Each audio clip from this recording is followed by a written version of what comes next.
I would now like to introduce our morning panel, and these are representatives from our partners in the UU the Vote PA. And I'm going to call you out, and then Nancy, if you, I don't know, you can spotlight folks when they're talking, I guess, right? Let's see, is Alex Wallace Hanson on the call? Yes, okay. There he goes. This is Aaron. Aaron is from PA Stands Up, Aaron Davis. Aaron was hired by PA Stands Up to specifically work on their nonpartisan work. As things got close and people really started to look at partisan events, Aaron was our man, and he was great. How about Thais Carraro from CASA? Hello, Thais here. Thank you for the invitation. Thank you. Thank you. And Lila Saber from Power. Hi, everyone. It's good to be with you all. Hi, Lila. Nice to meet you. And Margaret Caro, who's a resident of Harrisburg and also on our UUJusticePA board, but has a serious role, a significant role in the Poor People's Campaign Pennsylvania chapter. Margaret, are you with us? I am here. Good morning, everyone. Thank you, Margaret. So we have about an hour, maybe an hour and 5 minutes. And, Richard is so good at being uplifting. I'm aware of how hard my work is going to be, our work is going to be in Pennsylvania.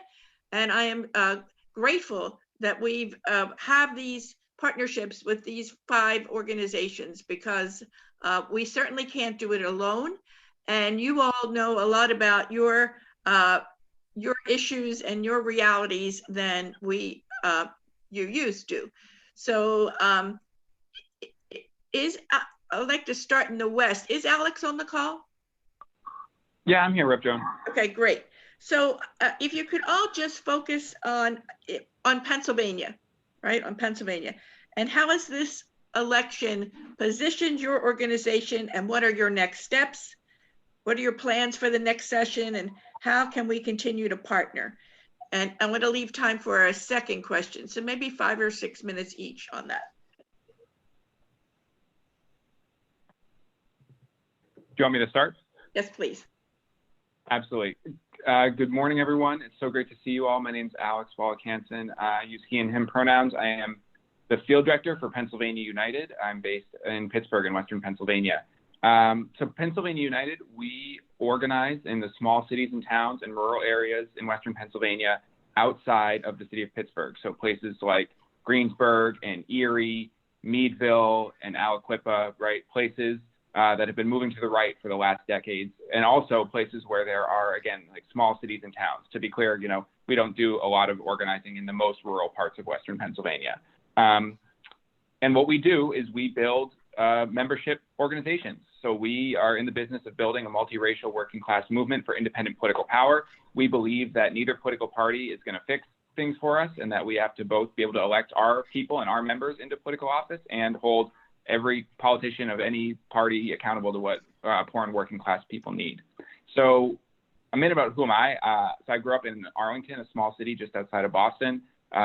Majority, kind of imagine Boston, white, working class, Irish Catholic, like that is the neighborhood that I grew up in. I moved to Pittsburgh 6 years ago and have been organizing with Pennsylvania United ever since. So, you know, when Rep. Joan asked us to come and talk a little bit about what we learned in this election, I think from our organization's perspective, we learned a few things. You know, the first is that even though we elected Joe Biden, more people voted for Donald Trump than ever in the history of the country, right, for a Republican presidential candidate. And we cannot lose sight that there is a growing, I don't want to say majority because we are the majority, but a growing movement of right-wing white nationalism that is not going away, right? And that we have to directly confront that if we are going to have any hope of building the society that we all want to live in.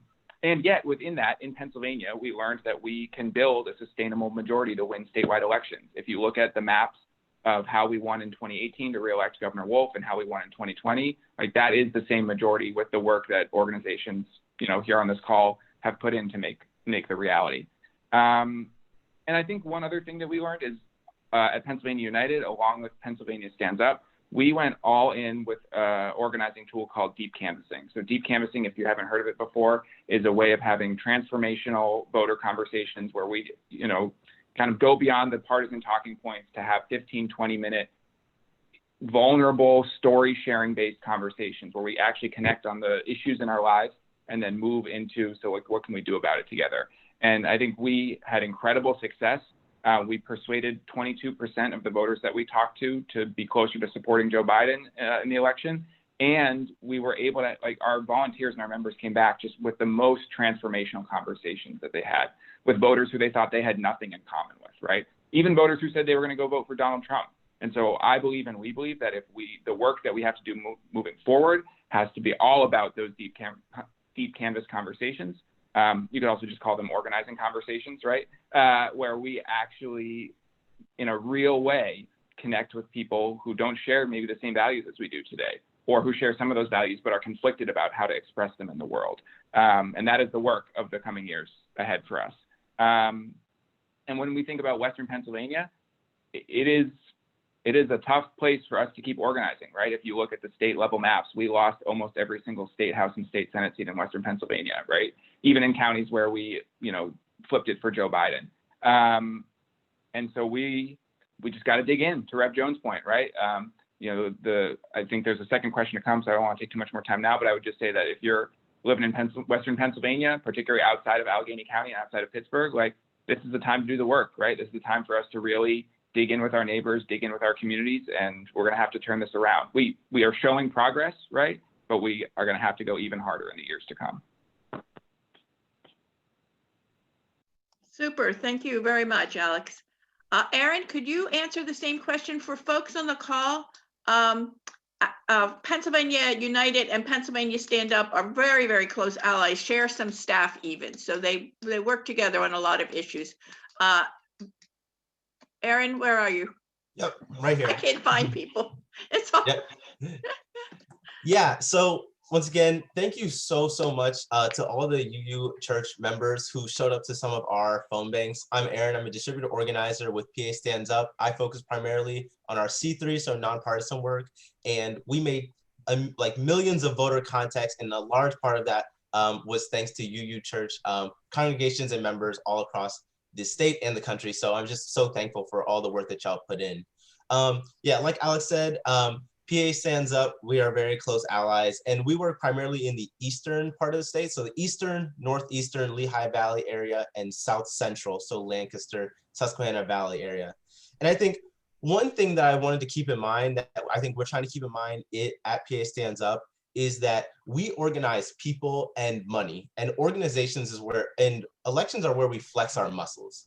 But 24 hours a day, 7 days a week, 365, we're organizing people and money around the issues that matter. And so, we did have some disappointing results in this election. We endorsed Tara Zrinski and Shannon Danielson, who are UU members, and they didn't win their seats. And we went really hard for them, as well as a ton of other candidates in the state house and Senate who didn't win their races. So we're seeing the end of, we thought it was the end of split ticket voting, but we see that's not the case. And I think that we need to organize even harder in those areas where we didn't win those states, our state house and Senate seats, because we did perform much better than expected, to be honest. So there's hope. And I think one thing we learned is that we have to make sure that we keep our eyes on the prize and know that the elections are not the be all end all of our organizing at all. Another thing we need to learn is that we need to be financially independent. So PA Stands Up has chapters all across the state, primarily in the eastern part of the state. And we realized that in order to really enact the change that we want, to conduct the program that we want that feels like aligns with our values, we need to build our membership base. We need to build financial independence. We are a dues paying member organization, and that's what we need to be focusing on. And like Alex said, another thing that we saw is that deep canvassing works. In the areas where we did deep canvassing the most, which is primarily the Lehigh Valley, the northeastern part of the state, we saw those counties shift towards Joe Biden. And those are the counties that we focused primarily on with our deep canvassing work. So we really did see that deep canvassing works. And we need to make sure that we incorporate that more into our issue work and for future elections. I think looking forward, there's a lot of things on the horizon. So there's redistricting coming up. The redistricting will be favorable because it has to be overseen by the PA Supreme Court. We see that the Democratic Party reorganization is happening soon. So trying to get people to run for office, to be a delegate in the Pennsylvania Democratic Party. These are things that we need to keep our eyes on, and we need to be putting people forward towards so that they can run for office and align with our values. And I think this election has really positioned PA Stands Up that we recognize that we have power. We have been building power. We can be successful. We can run candidates. We can support them. And even if they don't win, they can perform better than expected, which means that there is hope that we are moving forward. And so I think right now our focus, and the focus of everyone, should be, what are we doing in the meantime? How are we building power in between the elections? The world that we want to see doesn't come from electing specific candidates. It just helps. We need to be organizing people and money like all across the state and the country towards the issues that matter to us the most. That'd be healthcare, climate change, anything like that. So I think right now, what we at PA Stands Up are asking ourselves, and what everyone should be asking themselves, are what can I do right now? How can I build power right now? You know, there isn't really enough time for us to be waiting for every election to start building up our capacity and building up our power just for the elections to see it, you know, kind of disappear at the end. So right now we are focusing a lot on trying to build our membership, build our power. And if you're interested, you know, and live in an area where there's a PA Stands Up chapter, or if you worked with PA Stands Up and you really enjoyed the work and the staff and, you know, the values that we represent, then consider getting involved with a chapter. So, you know, that's my pitch a little bit. We're still in a membership recruitment phase. So once again, very thankful to all of you who showed up to some of our work, to our phone banks, text banks, deep canvassing, writing postcards, anybody who contributed even a little bit. You are a part of what Reverend Kathy says, our 12th of a teaspoon. So very thankful and appreciative for all of you. Thank you, Aaron. Thank you, Aaron. Would the representative from CASA please introduce yourself? I'm embarrassed to say that I think I mispronounced your name when I introduced you. So No worries, no worries. I am not offended. I don't take it personally. It happens every day. It's my mom's fault. so well, how do you say your name? My name is Thais. Thais. Carrero. I'm the Pennsylvania director for CASA and CASA in Action. My specific role in this election was actually on the C4 coordinated side, but Laila couldn't make it today, and I was also supporting some of the C3 stuff that was happening. But I can give you an overview and kind of like tell you where we're at, right, and where we go from here. Be happy to do that. Thank you for the invitation. First of all, I want to say ditto to everything that has been said before. And thank you so much for this partnership and for just becoming a united front, which I think is going to be key moving forward, right? To make sure that we keep building and keep watering, as I call this whole movement, I call it like I compare it to a plant, right? And how do we make sure that it grows from here? We have to water it. CASA, our C3 operation, nonpartisan, made 611,000 calls, 1.3 million texts, and we knocked on 6,000 doors. That's CASA, C3. And we were able to recruit over 500 volunteers to be election guardians, vote guardians on election day, which I know some of you were a part of. And I think that's probably one of the most beautiful things about all of this. CASA in Action, our C4 operation, touched 1.2 million voters. We knocked on over 50,000 doors. We made 648,000 calls, 500,000 texts, and we had over 50,000 meaningful deep canvas conversations.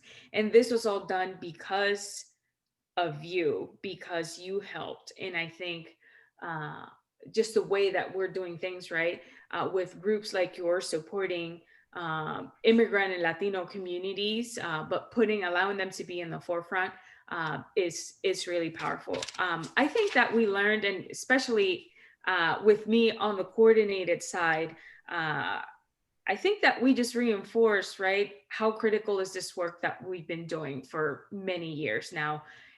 This didn't happen overnight. We were not going to be able to convince people to go to vote in 16 weeks before the election. And I think that says something really powerful, right? That we've been a united front for so long, and we need to continue that to keep building a more and more powerful progressive movement. I think that in addition to just confirming how meaningful and critical our work is, it also highlighted the importance of having meaningful conversations, meaningful messaging, right? And who best to do that than us, right? Neighbors talking to neighbors, friends talking to friends. And especially knowing, right, what the campaigns, not talking about one campaign specifically, but campaigns were doing, right? And knowing that when we made those first phone calls, people were like, oh, this is the first call that I received about the election. That tells us that there is so much more work to do, because even though people came out, right, and there was some messaging, we needed to be there. If it wasn't because of us, this was not going to happen in Pennsylvania. We have to acknowledge that. We have to own it. We did this, right? The people. What's going to happen and how do we strengthen it? I mean, it's just reinforcing what has been said before: meaningful conversations and supporting organizations like ours, right? CASA mobilizes Latino immigrant voters and working class voters, but we can't do it alone.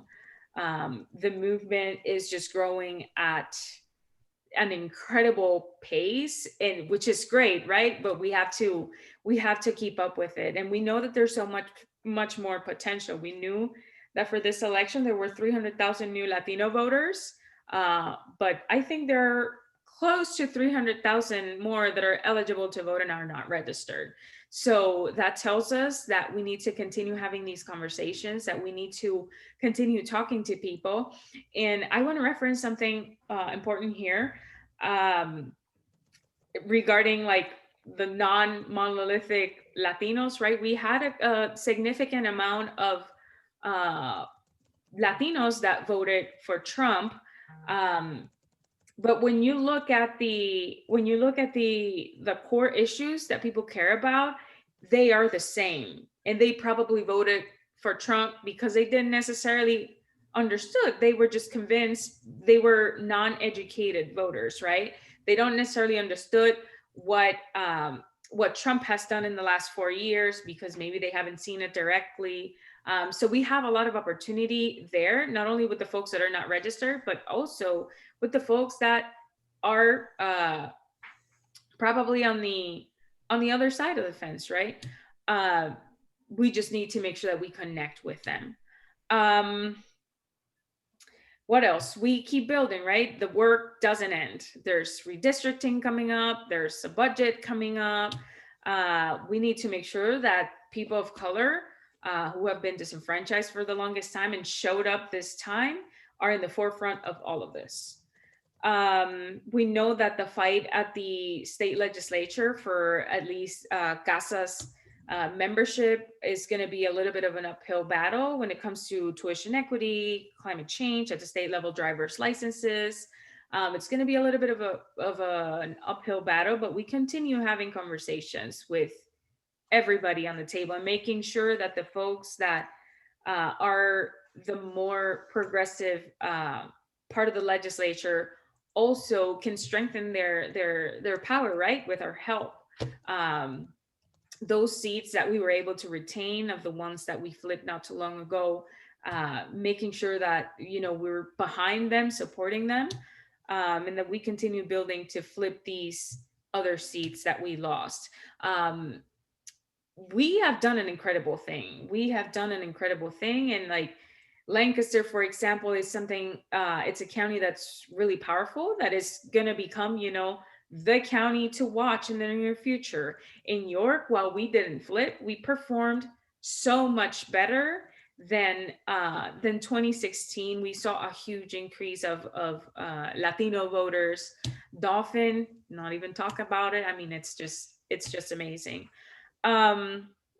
So focusing on putting people first, right? Putting people of color first is key, and just continue showing up, organizing with deep canvassing to make sure that we have those meaningful conversations is going to be key. So thank you all.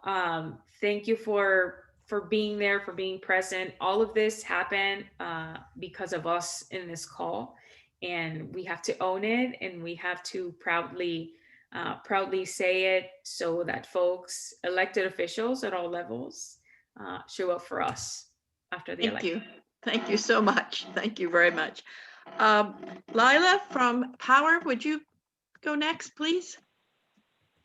Yes, hi everyone. I am Lila. I'm an organizer with Power. Power is a faith-based organization all across Philadelphia, Lehigh Valley, out into the suburbs, and into Harrisburg and Lancaster. We are a congregational-based organizing effort, which means that we have congregational members like churches and mosques and synagogues all across Pennsylvania that come together and work around issues of racial and economic justice, but all through our faith and moral lens. We are guided by our faith traditions. And I know there's a number of congregations that are on this call or represented on this call that already do work with Power, so thank you.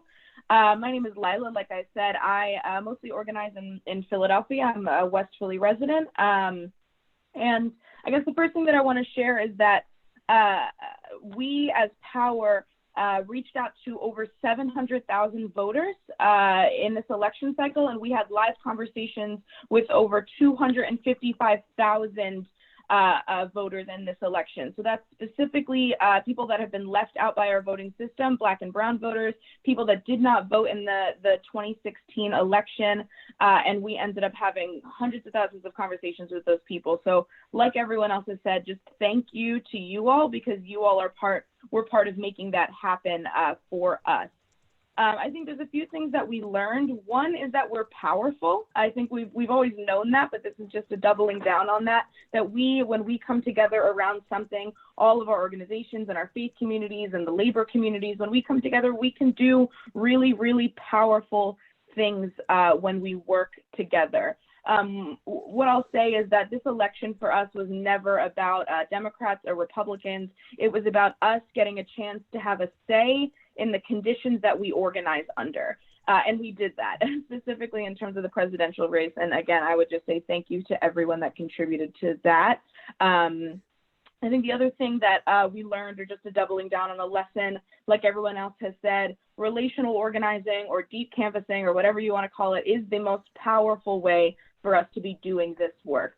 Power is explicit that we are not going to be sending some outside group of people into a neighborhood to be calling or canvassing in. We want people that live in that neighborhood to be calling and canvassing their neighbors. And that's what we did in this election. And we find that it's so much more powerful when we do our voter engagement work that way, that when somebody that looks like you or somebody that lives down the block from you knocks on your door, that you'll be so much more likely to listen to them and then to build a relationship with them that lasts after this election. So there's a few things that we're thinking about in terms of next steps. One is that while we have taken a large sigh of relief that now that the election is over, we don't actually think it's over. And we know that because the election results have not been certified yet. And so our first matter of business is ensuring that every single one of our votes is counted and that we, the people, get to decide who wins this election. And so we're just really keeping an eye on what's happening on the national level and in Pennsylvania in regards to that. The next immediate thing that we are doing is that those 255,000 people that we had conversations with, we also gave rides to over 2,000 people across our state to the polls. We're actually reaching back out to those people to say, how did it go? What are the issues you care about now? What matters to you after the election? And we think that's really important because we want to communicate to our communities that we don't leave them after the election, that we're not just going to go away. Like someone else said, we do this work 24/7, 7 days a week, and we want the people that we contacted before the election to know that and to have an opportunity to come along with the work that we do year round. And then like everyone else said, I mean, we're looking ahead to redistricting and the budget fight and everything like that, but really at the core of this all is that we do issue-based organizing around fair funding for our schools in Pennsylvania, around raising the wages on the state level, around ending police violence and mass incarceration. And we are going to be continuing to fight for those issues because, again, like somebody else, one of my colleagues said, we don't believe that politicians save us. And so now our role is to make a good transition back to issue-based organizing so that we can fight for the issues that really matter to us and we can pressure our newly elected officials to be fighting for us and our people. I had to unmute. Thank you very much. Thank you. And Margaret Carroll, member of our UU Justice PA board. Tell us a little bit about the Poor People's Campaign in Pennsylvania. I am Margaret Carroll, and I am the outreach coordinator, along with my other jobs with UU Justice PA. But for for PA, Poor People's Campaign, a national call to more revival, I am the outreach coordinator. And as such, we work on ending the interlocking evils of poverty, racism, ecological devastation, our war economy and militarism, and our nation's distorted moral value. We are a nonpartisan fusion coalition. Our members range from PA transit, Pittsburgh transit workers to CADB, to March on Harrisburg. We're all in the coalition. Better Path. We are all working together to create a constituents of people, of communities that actually vote and demand that their issues are addressed. And that's what we have been working on for over 3 years, which culminated in actually just this election, but we know that this election is just one cycle. Our issues have not been addressed. We are still in mourning for those who are dying, who are sick, hungry. We still need places to live. We have ACT UP out of Philly. We still have evictions on the horizon. We still have people locked in Berks. So these are the issues that we have been addressing for the past 3 years. We know that the election has happened, and we know that we have to keep pushing. Nothing has stopped. Yes, we have reached out during up until the election. We reached out to mainly the poor and disenfranchised communities, whether they be Black, whether they be white, but they were the ones who usually weren't touched by anybody. And like I said, we're trying to create people who vote and vote for their issues and have candidates who represent them. And so we're holding a government accountable. And at that point, I'll just stop for now. Okay, thank you. Thank you very much. Thank you very much. So the second question, and we still have about a half an hour, 35 minutes, so go deep on it. What does building capacity for a deeper and more anti-racist organization look like? That is something that's very important to us as Unitarian Universalists, to most of our congregations, all of our congregations, our national office, we realize that dealing with racism is real, that it affects all of our justice issues, from criminal justice reform to economic justice to environmental justice. It's just in our face. And how can we work together to create a more anti-racist organizations, and therefore a state, and therefore a country? And I'd like, Margaret, can you speak to that first? Yes, I'll speak to that. Thank you.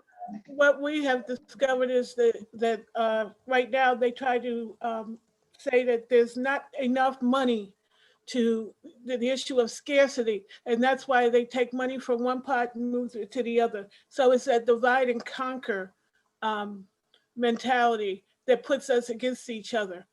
And there's enough money to do everything that needs to be done. Poor People's Campaign has looked at the national budget and the state budget, and we're in the process of reviewing the state budget to show our elected leaders that there are other ways to allocate money besides taking it from one pot into the other and putting us urban against rural and you know, people that get community against community, because it's all of us, and it should be supporting the whole state.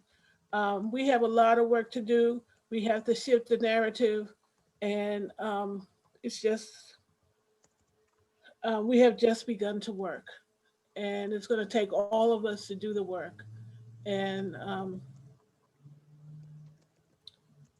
there are issues like having a just COVID relief. The state budget is that doesn't pit people against each other. There's a lot of things that we can do to focus on making things more equitable for all the citizens of Pennsylvania. Thank you, Margaret. Thank you. How about power? Lila. Yeah, so I mean, I think one thing that I thought of when I read this question was my experience in organizing faith communities and people in faith communities like you all is that there's a tendency for predominantly white congregations, Christian, Universalist, or Jewish congregations to really want to do a deep dive in election season into the voter engagement work, right? Pour so much energy into phone banking and text banking and canvassing and things like that. But then after the election's over, what I noticed is that predominantly white congregations tend to back away from our issue-based and relational organizing, that there isn't, whether explicitly or implicitly, as deep of a commitment to our organizing that happens the rest of the year as there is to the organizing that we do in election seasons. And I don't see that in our predominantly congregations of color, like our mosques, our Black churches, and things like that. I see an equal commitment, and sometimes even more of a commitment to our issue-based organizing. And what I'll say about that is when I've spoken to people in both of these congregations, there's a feeling from our congregants of color, and we've echoed this on the call already, that our politicians are not going to save us. And I think, again, either explicitly or implicitly, some of our white congregations and our white congregants still hold that belief close to them. And what I'll say is, if we really want to increase our capacity for deeper anti-racist organizing in Pennsylvania, we collectively, as white and white passing people of faith, need to be committed to organizing every single day of the year, whether that's in an election cycle or whether that's doing a deep dive into an issue that you really care about. Issue-based organizing is harder, and it's messier, and it's more complicated. In an election year, it's clear, right? You call up people that haven't voted and try to get them to vote and get them to the polls. Issue-based organizing is not like that, right? There's a lot of conflict in it and everything like that. But again, like I said, if we are going to increase our capacity, white people need to be committed to issue-based organizing every single day of the year. Because at least for power, that's what we believe is going to get us where we need to go for our communities. It's not going to be electing the right people. It's not going to be pushing people to vote, but it is going to be people of faith building our power collectively to get what we want for our communities. So, I mean, we'll make a pitch at the end to join our organizations, but what I'll say is, if you are not committed to an organizing effort that does work outside of elections, please get committed to that. Yeah. Okay. Aaron, do you have anything to add to that conversation? Yeah, I mean, so like Lila said, our politicians will not save us. The issue work that we do in the time in between elections is so important as far as us building power around issues like mass liberation, healthcare, housing, all of these things that are so important, but also it helps us build power for those elections as well. And I think you're right, Layla. I think what I've seen in these like weeks after the election is that like predominantly white folks who got involved with us because they wanted to help elect Joe Biden or flip the state House and Senate like mostly the ones who are like, hey, can you take me off this listserv? Like, how do I sign off Slack? How do you know? I had one woman say like, can you set me free from this? And that really kind of got me, because like set you free from the work, like set you free from like your responsibility to your fellow like human beings as far as these issues. And I think that the issue work, it is harder, it's more difficult, it's a little bit awkward, but it really is so like rewarding and important as far as us building power. And one thing I kind of want to mention is I had an experience a few weeks ago where we were going to have a sort of deep canvassing, but really like helping people with their mail-in ballot phone bank in West Philly, and then the day before, Walter Wallace Jr. was killed by the police in West Philly. And so we had to kind of on the fly change our phone bank to really provide a space of healing and solidarity building, like say, how are you? Like, how are you feeling? Like things are crazy, like how can we help? And the white people that we had on the phones, who were like the majority of the people, were like, this is not my place. Like, I don't have any right to talk to these Black folk about police violence or anything like that. And I was like, okay, but how about we just give it a try? How about we just talk to a few people? And what we found is that at the end, these people who are saying like, this is not my place as a white person to do this and that, is that they're saying, I had an incredible deep conversation with this person. We really connected. It was healing. It was so rewarding. And I want to do this again. And that really showed to me that like multiracial organizing works. And that's what it looks like. It looks like from wherever you are across geography, class, age, race, you are committed and connected to your other human beings, and you realize that their liberation is your liberation, and that you don't need to organize for other people. Your self-interests are aligned, like stopping the police killing of Black folks is aligned with your self-interest no matter who you are. If you live in this country, no one should be getting killed by the police. And I think that what we need to realize and what we need to encourage is that people need to be engaged on the issue work that we're doing. And they need to be connecting with organizers and other folks in their area around these issues, because that's how we build power. The power that we have around election time doesn't just appear. And it doesn't sort of just come about in the month before the election. It happens because people are engaged on the issues like every day, every week, every month, and building power, building our movement, and really being committed to multiracial organizing and committed to anti-racism in your values and the work that you do. So I think really what we need to be focusing on is making sure that we are connected to that issue work, we are focusing on that issue work, and we are making sure that we don't just sit back and go back to brunch in the meantime until 2022. Thank you, Aaron. It reminded me of the quote, none of us are free until all of us are free, right? Yeah.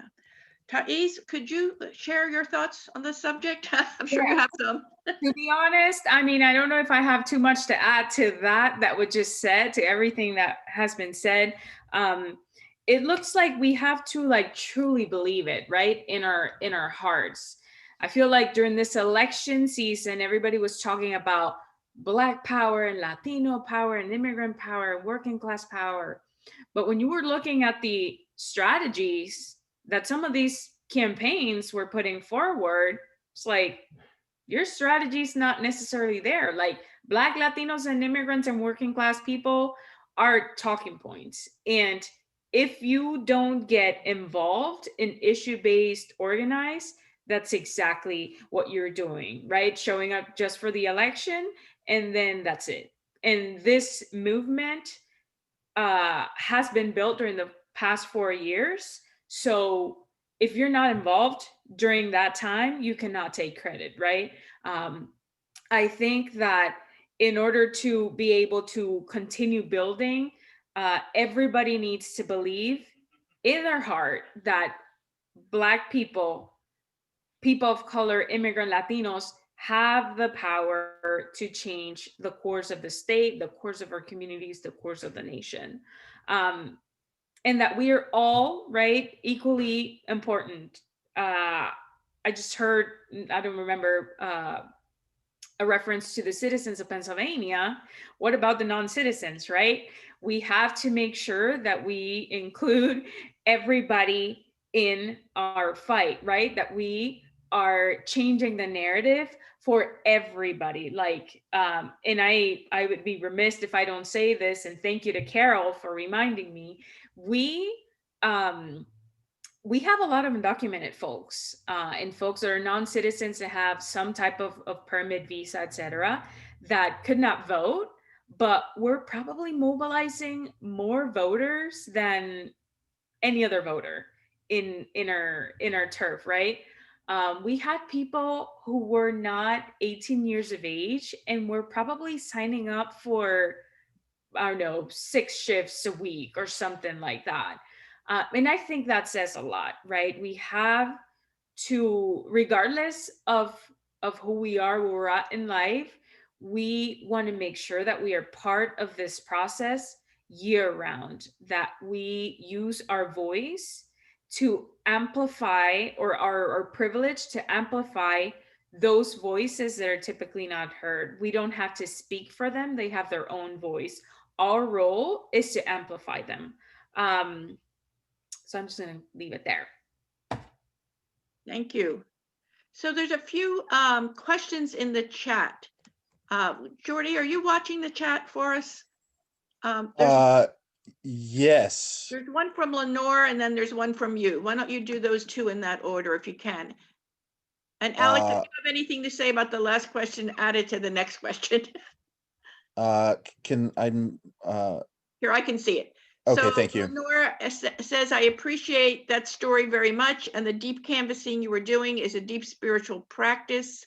I thought there was a question there. For recovering connection. Okay. Jordy, how about your question? Well, actually, here's a question from Neil Goldstein. How, if at all, will your group adjust your messaging and language, of course, not your principles, in recognition of these election results? Alex, why don't you take a stab at that, since I skipped you on the last question. Sure. I think I would say for us, we're not going to adapt our messaging at all. I think from our perspective, the Democratic Party is the group that needs to adapt their messaging, right? Like, if you look at the places where we were successful, and kind of to Thais's point, right, is the places where we are speaking directly to Black voters, directly to undocumented voters, directly to all the people that are in our movement, right? Like, that is where we win, when we are honest about what we need in our communities. And particularly in Western Pennsylvania, when you look at the division between white voters, whether they're poor, working class, rich, and voters of color, Black, brown, any voter in Western Pennsylvania, right? That division is pitted on this premise that there is not enough, right? And that the neoliberal centrist answer is going to get us somewhere. And so I mean, from our perspective, that is the division, actually. And so we think we need more of our messaging and less of the Democratic Party's messaging if we're going to make any progress.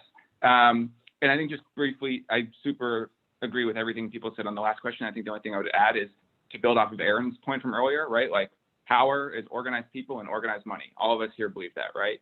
And the work that we do, I would almost throw out this distinction between issue work and political work, even though I used it as well, right? Like, it's all in the service of building power. Because when we build power as a multiracial working class movement, then we can create the change that we actually need to see, right? So we need to be in the business of organizing people and organizing money every damn day, right? Like, that is what we wake up to do every damn day. And so whether you're doing that with UU Justice, whether you're doing that with PA Stands Up, with CASA, with PA United, with your Poor People's Movement, right? Like, that is what we need to do if we're going to create the long-term change and capacity that we need. I see a lot of shaking heads from our panelists. So specifically, will you be doing phone banks once a week, twice a week, every day? Text banking? Like, what are your immediate plans in the next few months so that we can get people coordinated with you? Anybody ready to answer that? I don't care who. Alex, Aaron? I can start. This is Margaret. The first thing, we've already started. We've had town halls where people are out on the street talking about the issues that concern that community. Also, we have a car caravan coming up on November the 23rd. Um, and it's about shifting the narrative. And it's about mourning the people that we lost to COVID and the neglect of our government. And to also put the issues out that still need to be addressed. So the car caravan is coming up 11/23. You can find out information on our website if you go to poorpeoplescampaign.org and you go to PA. There will be more information there. It will be going around. This is going to be done not just locally in Pennsylvania, which is around the state capitals of at least 20 to 40 states at this point. It's in the planning stage. So you're like some of the first people to actually hear this. The other thing is we are looking at the state budget. We know that the budget, the legislator, so not to stir the pot, didn't do anything but pass the same budget.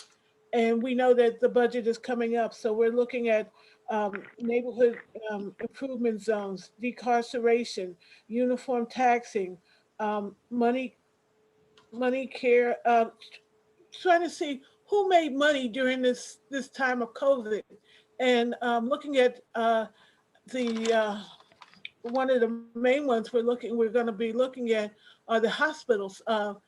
These major hospital corporations that seem to be making millions during this time of high stress on our communities. Those are things that we are starting right now. We're in the process of doing. But remember, the first thing that we have coming up is our car caravans, and it will be in Harrisburg on 11/23. Do other panelists want to address, which question were we on, Joan? The same one can go. I'm going to lose my battery here. I have to pay attention to something else.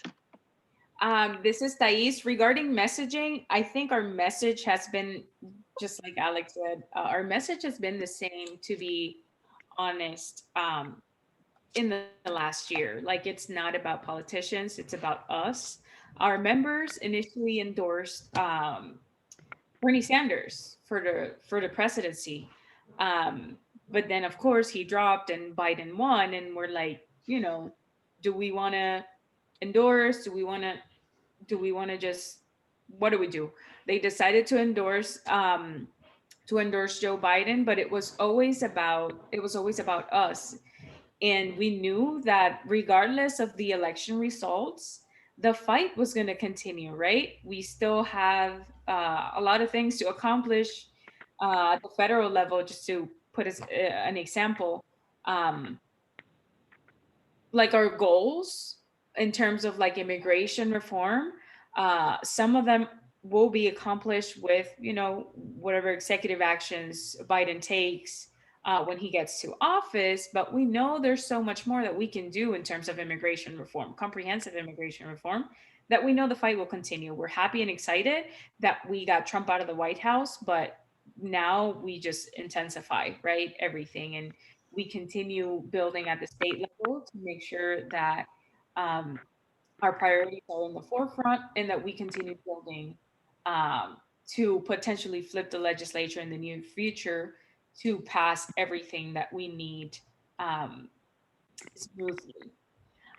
In terms of what we're doing, we have an action coming up next Wednesday, I believe, the 18th, on the Capitol steps, related to the election certification and the results.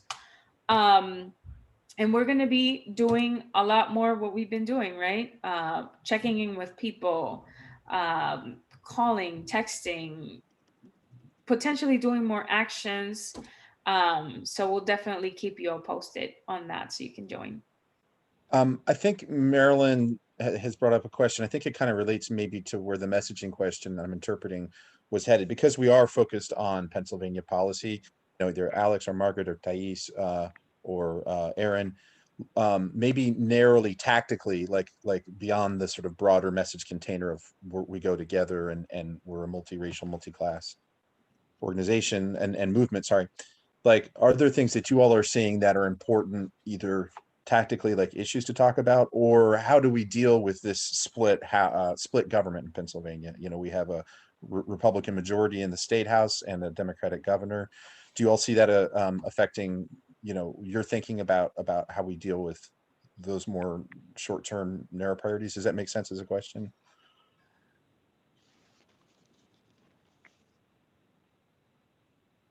I understand the question, but as it was explained to me by Chris Robb, who was a representative, as long as one party has a majority, they control what happens. And that's why you have to really get them speaking to the community on the community issues and making sure that those issues are the ones that are being voted on and for, and not letting the party take priority over the issues that concern the people. You know, because one of the things we have to do is fight poverty, not the poor. And as long as people think that everybody can pull themselves up by their own bootstraps without other issues coming to the forefront, we will not get anywhere in this state. And so far, that is all my advocacy work that I've been doing. That's what I see happening. Any of our other esteemed panelists want to take that Yeah, question? I can kind of talk on. So I think, you know, as Margaret said, the sad reality is whoever controls the legislature does really control the agenda. And so I think for me, one thing I always try to keep in mind is that we are organizing around the issues. We use our government, the legislature, in order to further those goals and get solutions to those issues. We don't organize so we can have Democrats. We organize so we can elect Democrats who will push through our agenda. And I think right now the sad fact is that Republicans are in control of the state house and Senate. And I think one thing I always kind of keep in mind, like throughout all the work I do, is that the change will not come from top down. It never will. And if it does, it's not the change that we want. So it always has to come from the bottom up. It has to be because we are pushing our elected representatives to a point where they can't not agree with our agenda. They can't not push through our agenda because they know that people need it. The people they represent need our agenda. They need healthcare. They need housing. They need safe schools and environments that they can raise kids in. And that's a fact. It doesn't matter if you're a Republican or a Democrat. We talked to a ton of people, a ton of Republicans, you know, in rural areas and exurban areas, talk about how expensive their healthcare costs are. You know, it doesn't. These are people that are still voted for Trump. You know, but the fact of the matter is their healthcare is still too expensive. Their prescription drugs are still too expensive. And we have to build a broad coalition and really force the people that we elect to push through our agenda because it is one that people so desperately need. So I think just always keep in mind that, you know, politicians will not save us. The change that we need will not come from top down. It will always come from the bottom. And so we need to be organizing at the bottom to really push our agenda through. I would just like And I would just, sorry. Go ahead. Tate. No, I would just like to add that, you know, we still have Governor Wolf in the executive branch, and we organize the community, right? We organize to keep pushing him to do what he can from his position. There are many things that can happen. Like during this year in COVID, we were trying to get, you know, the legislature to fix the rental assistance program and everything COVID related, but we knew that the governor had the power to do some of these things. He was saying he wasn't, and then in the end, he ended up taking action to fix the program without the legislature, right? When we were saying it all along. So we need to make sure that we push not just the legislators that we elected, but everybody that can do something for us, and not be afraid of calling them out if we need to call them out is important, right? So we need to keep in mind that we need to continue building to put legislators, good legislators that will represent our best interests in Harrisburg, but also don't forget that we have other officials, right, at the state level with Governor Wolf and other state offices, and at the local level, right? Some folks at the municipal level can take actions to continue building like better communities and keep people engaged. So we need to do everything in our power, not just focus on the legislature, because we definitely have other opportunities. Thank you, Thais. Alex, were you going to add something? Just real brief. I was just going to use the example of what just happened these last few weeks, right? Like there is a Republican majority in the state legislature right now, right? And they have the power, if they wanted to take the election and give it to Donald Trump, right? They totally could. They could do it today.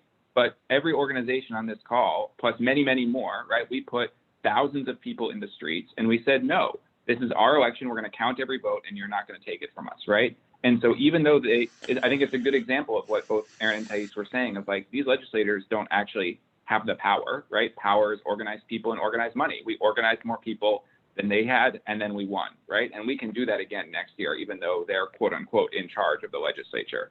And I just think that is why, like, I know our organization, I know Pay Stands Up, I know CASA, I know Power, right? Like dues paying membership is a central way of how we built that power. So if you are here today and you are, and I don't know if UU Justice does that. I don't know if Poor People's Campaign does that, but if you are here today and you are not a dues paying member of one organization on this call, I would encourage you to, like, before this day is over, become a dues paying member and then ask 3 friends to become a dues paying member, because when we are organizing people and organizing money, that is when we win, right? And then it doesn't matter who's in office, right?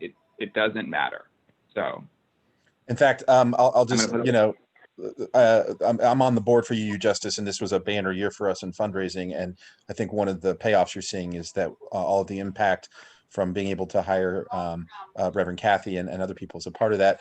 I just wanted to, in a very, and I know Thais and Alex from other roles in my life, but I just want to put out that, like, where I am, my representative is David Rowe. He's one of the 19 who signed on to the legislative audit of the election.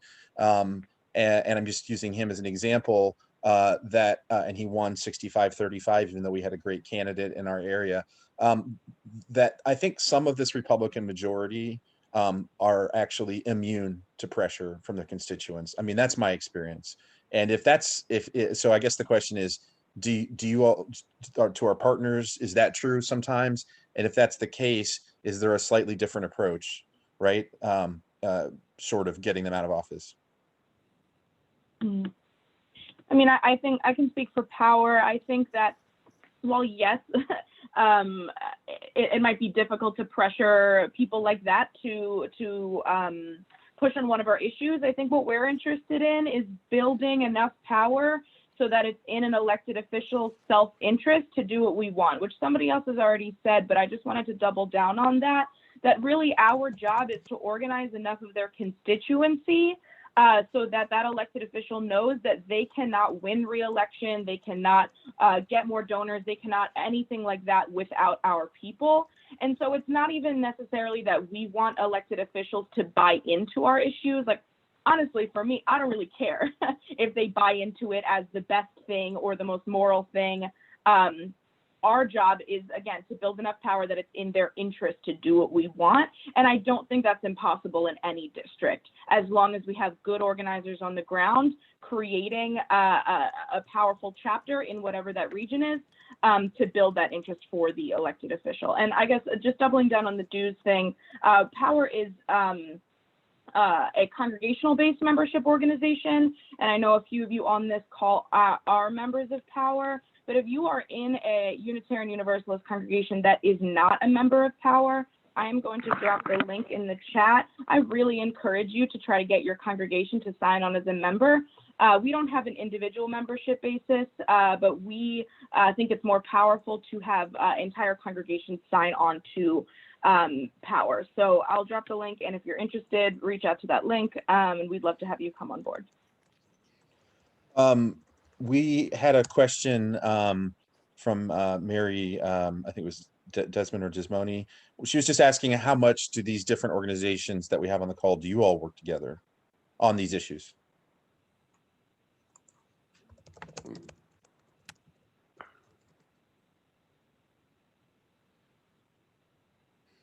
So we have worked together, and I think because we realize how important this is, we are meeting in different tables, right? Talking about the different issues and absolutely building strategy. I can specifically speak to the climate equity table, and I know we're doing some work there. And I think most of the organizations that are here also are together in the Shutdownburgs Coalition. I think that moving forward, we definitely have more work to do in terms of building our collective power, right, as organizations, in terms of like organizing it better to get policy passed, right, and to keep pressuring our folks, our electeds, and continue building our basis. I think the way that we're doing it, right, works in the form that we're not necessarily, that we're dividing and conquering, right? Pennsylvania is a really big state, and the fact that we are based in like different places in the state it's a big deal, right, and increases our power. But we definitely have work to do in terms of synchronizing all the strategies. Minimum wage is we've done some work together. I think what we have to do at this point is kind of like align all of our agendas together. But we've been doing work together in some sort of way or another, absolutely. Alex or Margaret or Lila, I think I've neglected you early, Lila, I apologize. Any other last thoughts on how these groups have worked together? So I'm gonna go ahead, Alex. I just think Thais's point was right on. Okay, so I think I somehow became the moderator here for a moment, but I'm going to pass it to Reverend Kathy again. I will say also to the question about when they work together in the afternoon, I know that we have some representatives from the We the People project, which has a more explicit goal of setting a statewide agenda that covers a lot of issues. So that may also be a chance to come back to that topic. Reverend Kathy? Are you, Will y'all take yourselves off mute for just a moment and give some appreciation to these incredibly, incredibly hardworking organizers and partners who are taking their Saturday morning when they haven't had a Saturday morning in months and months with us? Adelante. Oh my God. Grab you all. Yes, very good. Thank you. Dance party. Good work. Thank you. So I want to say two more things before we close this section.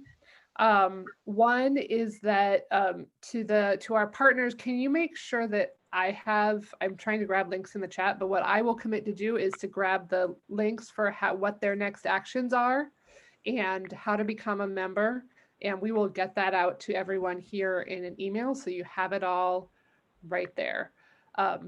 I am an organizer through and through, so I want y'all to take a moment and put in the chat, what is one follow-up step that you commit to doing, having heard what we have heard from our partners, knowing that we are a mostly white group and that one of our excitements and concerns about UU the vote is that we would just drop it after we elected Biden.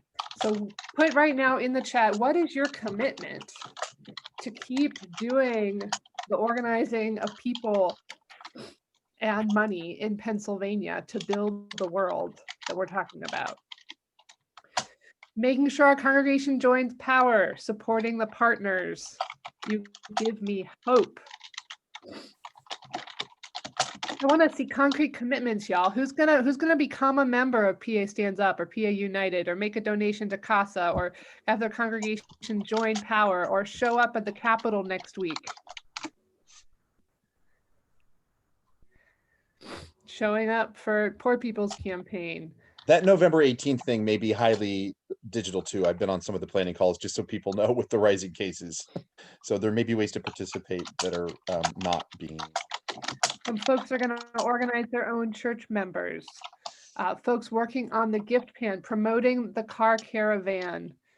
Join these organizations, engage in the Poor People's Campaign. Call people in Chester and tell them how much I support them. Creating membership organizations across rural PA, building power for UUJusticePA. Working with the Human Rights Coalition to decrease solitary confinement. Learn everything I can in Erie. Go Tabitha, we need that in Erie. Doubling down on our issue-based organizing and power. Become a member of PA United. Encourage my congregation to join. So many things. There is so much here. Thank you all to our partners for your leadership, for blessing us with your presence this morning, but also for blessing us with your presence over the last couple of months, several months, that has enabled us to activate our people and organize our people. And we look forward to continuing that with you all.